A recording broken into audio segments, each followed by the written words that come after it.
চট্টগ্রামের ব্যস্ততম বাজারগুলোর একটি কর্ণফুলী কাঁচা বাজার। সকাল থেকে রাত পর্যন্তই থাকে ক্রেতা সমাগম। বাজারগুলো ঘুরে দেখা যায় নিত্যপণ্যের দামে কিছুটা ভিন্নতা থাকলেও সবজি ও মাছ মাংসের সরবরাহ ছিল স্বাভাবিক। সবজির মধ্যে পেঁপে, আলু, লাউ, কাঁকরোল, মিষ্টি কুমড়া ও চিচিঙ্গা প্রতি কেজি 40 থেকে 50 টাকায় বিক্রি হচ্ছে। টমেটো 100 থেকে 120 টাকা কেজিতে এবং কাঁচামরিচের দাম কেজি প্রতি 350 টাকার ঘরে স্থিতিশীল আছে। মাংস উপর যাইতেই পারছি না, নারীর সাথে বিয়ের সাথে মিল নেই, মুরগির উপর যাইতেই পারছি না। আমরা এখন মোটামুটি বিভিন্ন সবজি নিয়ে কোনোরকম জীবনযাপন করা। প্রাইস বেশি মনে হচ্ছে, তবে আমি 1 মাস থেকে জানছি সেরকমই দাম আছে, 1 মাসের মধ্যে আর কি। কিছু কমতে পারে, যেগুলো 80 টাকা ছিল ওগুলো 60 টাকা 50 টাকা আছে, পেঁপে 40 টাকা ছিল এখন 25-30 টাকা আছে এরকম। মাছ বাজারেও ছিল ভালো সরবরাহ। পাবদা কেজি প্রতি বিক্রি হচ্ছে 400 থেকে 450 টাকায়, চিংড়ি 700 থেকে 800 টাকায় এবং লইট্টা মাছ 250 থেকে 280 টাকায়।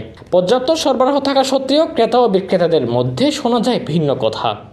আগের তুলনায় এখন অনেক বেশি বলি না, অনেক বেশি। 400 টাকার মাছ এখন 600 টাকা। আগে বাচ্চার দাম কম ছিল, এখন বাচ্চার দাম বেড়ে গেছে, এই কারণে মুরগির দাম বাড়ায় দিছে। আগে বাচ্চার দাম কম ছিল, ওই মুরগির দামও কম রাখছে। দালালি খাচ্ছে আমাদের কাছে, তো দালালি খাচ্ছে। এক পাড়ির থেকে নিয়ে আরেক পাড়ি বিক্রি করতে আছে। এক পাড়ির থেকে নিয়ে 280 টাকা, 160 টাকা, 140 টাকা। আমার কাছে বেচতে আছে 220 টাকা। এখন তো কাস্টমার দেখে না, এত বড় বাজার মধ্যে কাস্টমার নেই, তোরা আদা তোরা মাল বেচা কিনে হইতেছে না। এমনি তো সকালে বেশি দিয়েছি, এখন তো বেচা কিনে নেই।